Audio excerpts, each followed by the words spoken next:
Hey folks, thanks for coming back this week. I had a lot of fun last week talking to everybody.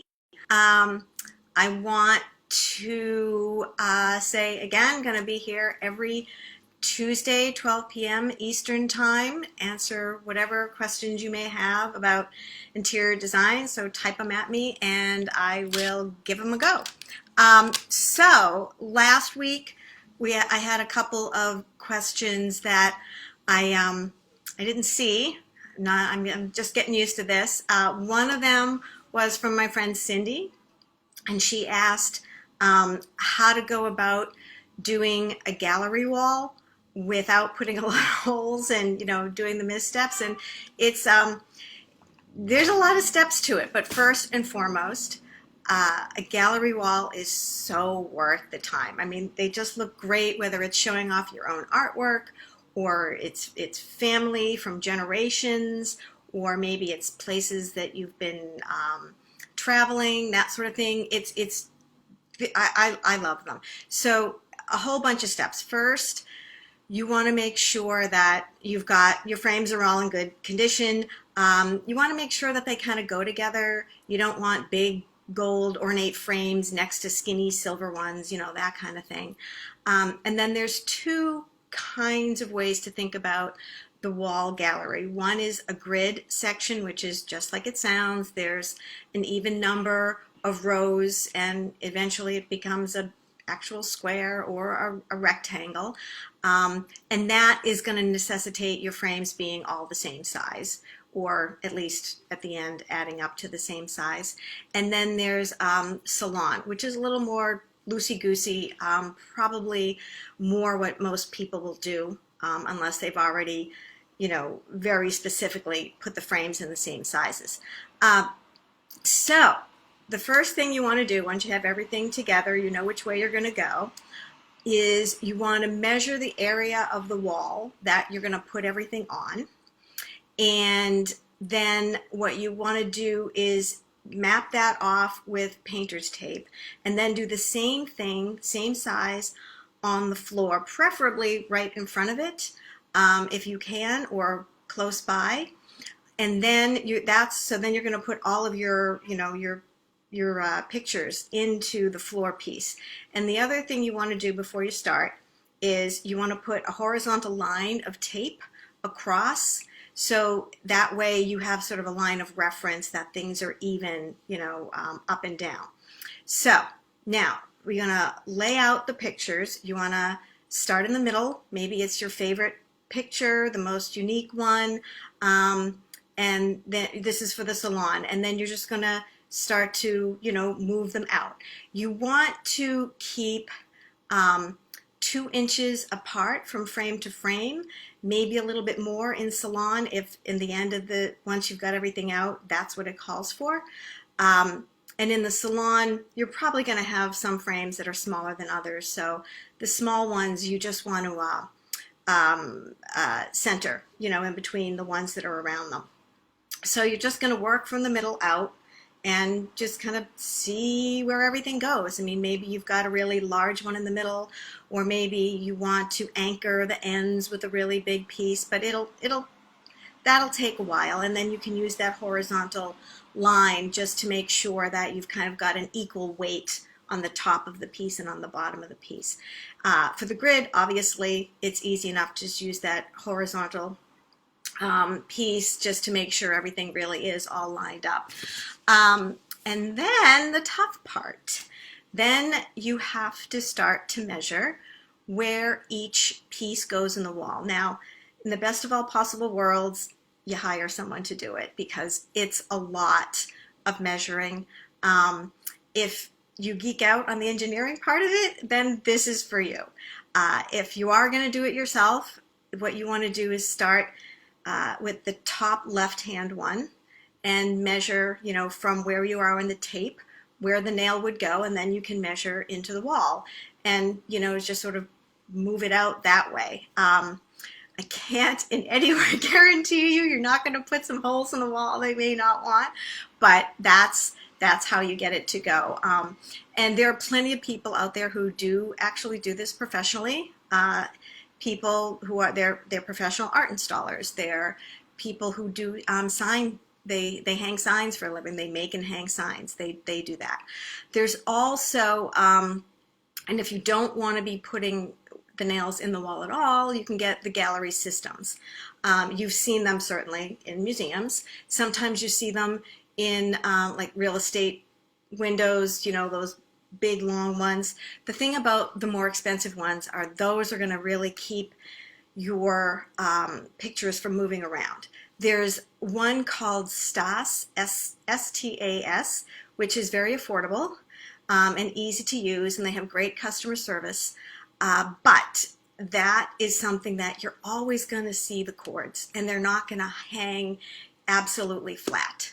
So, you know, that's up to you. If seeing the cords doesn't bother you and you don't mind, you know, the measuring to do that, then great. So that's it, I think, for putting all your pictures on the wall. I hope that was helpful. I hope that it was easy to understand. And I want to see pictures once you're done. I think that it's such a great idea. And then Jean, my friend Jean, had a question, and her question was how to make her new starter home a little more upscale. So, well, you could do a gallery wall now. The other, then, and actually I know that Jean paints, and she would probably actually do a fabulous gallery wall. The other things you can do, you can upgrade your hardware on all of your doors and your cabinetry. Upgrade your lampshades, get some nice silk ones. You can find a lot on a website called Lamps Plus. If you're still sort of in the planning stages, you can pick a palette that you use throughout the entire home so everything feels a little organized. I wonder if you guys can hear that siren out there. Oops. It's a color palette throughout the house, and also you can use what I call a through color. Is you pick one color that maybe is an accent color of the palette, and you make sure it's in every single room, and that way you feel like you've got a connectedness, you know, throughout the house. You can make sure that your lighting is balanced. If you have just overheads, get some floor lamps, get some table lamps. Every room needs different layers of lighting, and that helps things look a little more upscale. Painting, of course, but one thing I think that really can up, you know, a place with a little wow factor is to do your walls, your doors in high glass black. I think that's very fancy and I like it. You could also just do your trim and your molding and your baseboards in black too if you want a real graphic effect. You can add molding to the walls. You can, you know, like they make sort of that picture look. You could obviously add molding to the ceilings and that sort of thing, maybe even some flat door frames. Make sure your curtains go from the ceiling to the floor. And also add a little bling, you know, like maybe some metallic in trays or candlesticks or mirrors, that sort of thing. I think all of that is, I think that's, you know, I think all of that kind of falls into the affordable depending on what you want to do. So I hope that is a usable answer. And Marie is asking, let's see, Andrea, her daughter, wants to know what the newest colors of the season are. You know what? This year, I can tell you that Pantone had, can't remember the exact blue, but a very common blue. And I think that reflects that all over the place. You're seeing more colors of nature come into the house. But I will also say that overall, you should put the colors in your home you like. The only time I would say, oh my gosh, don't do that, is if you were going to be selling your home fairly soon and you were redoing a bathroom or a kitchen. Then I would say just go with black and white if you thought you were going to even sell it in the next 5 years, because you know, I think any realtor will tell you that those are the two things that really, um, you know, in that case. But anyway, so anyway, colors for your home, blues and greens, you know, just real nature colors are big this year. You know, most importantly, whatever you're picking out, you want to make sure all the colors play well together. And Marie herself asked, um, let's see, my oak hardwood floors are 20 years old. They need to be refinished. We all do after 20 years. But it seems that darker wood tones are more fashionable. Can I stain pre-finished wood floors, or would the flooring need to be replaced? I don't know that I would mess around too much with pre-finished wood floors, but I also think about your wood floors as like a pair of jeans. They go with anything. I mean, it's one thing if you've got, if you want to do like this sort of beachy, whitey wood and you've got, you know, an old Victorian or something, that's going to look a little weird. But it doesn't really matter what the color of your hardwood floors are. Again, they're like a pair of jeans. You can put anything with them. I mean, yeah, if they need some love and refinishing, you know, you can refinish in the same color if that's what you like and that's what's working with your home. I wouldn't get too crazy about it. I would just make sure that it's, you know, again, I wouldn't be putting like crazy white colors, not in, you know, a lot of the homes around here unless you're near the water. I hope that answered your question. Let me know. Let's see, Carol, I need to repaint all of my ceilings. What kind of paint works best? Well, if it depends on what shape your ceilings are in. If they're not in great shape, you want to use a really flat, a flat paint. Benjamin Moore has one called, what's their, waterborne ceiling paint. That is their flattest paint, and that's going to cover a multitude of sins. If you don't need to go flat, and you're not going white, and you're going to paint your ceiling a color, you still want to do flat paints, but if you're painting it a color,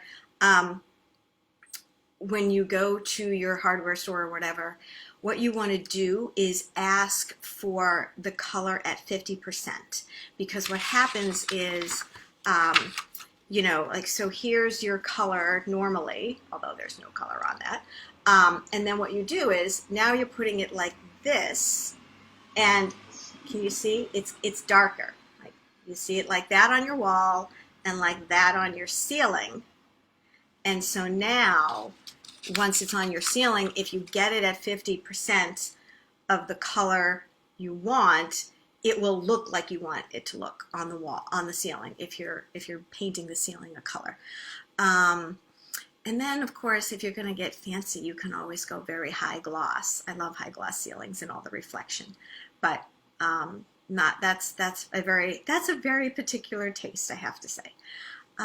So I think, are those all my questions? I believe that they are. If I missed something, it's only because I'm technologically not advanced enough, and I apologize. So I hope that that answered the questions from last week and this week. Please let me know.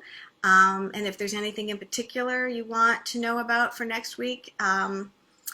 Oh, Carol has another question. Of course, Carol has another question. What's a good brand for high gloss? Oh, you love high gloss ceilings. Well, Fine Paints of Europe is the best high gloss paint. It's a very, very shiny marine paint, but that is, it's very expensive because it's just the best around, and you really are going to need someone to put that on for you. But Benjamin Moore is a great paint. Sherwin-Williams is a great paint. So anything that you get in high gloss for them will be good. But I would also say, you know, test it out a little bit on the ceiling first, just to make sure you're doing it right, because if the ceilings aren't in great shape, the high gloss is not going to be your friend. So anyway, I hope that answers the second question. And I believe that is it. Oh, Cindy, one more. Suggestions to put together a photo gallery.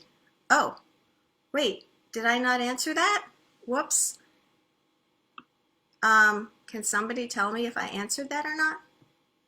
Did you not hear? Oh, I did the whole thing in the beginning, Cindy. I don't know if you heard it. I'm going to send you it directly, if that's okay. Can somebody type in and tell me whether they heard the beginning part of what I did on the photo gallery? Nobody heard it? Okay then. Well, Cindy, I'm going to tell you again. So if for the photo gallery, first you want to make sure that all of the frames are going to work together. Oh, Marie says yes, I answered it. Okay, so I'm not going to go through it again. Cindy, you can listen to it again, and I'm also just going to send you some links too. So I hope that will be helpful. Okay, so we're at 12:16. I've gone a whole minute over. I thank you for coming back to listen and hope that you'll be here again next week, and have a great week, everybody. Take care. Bye-bye.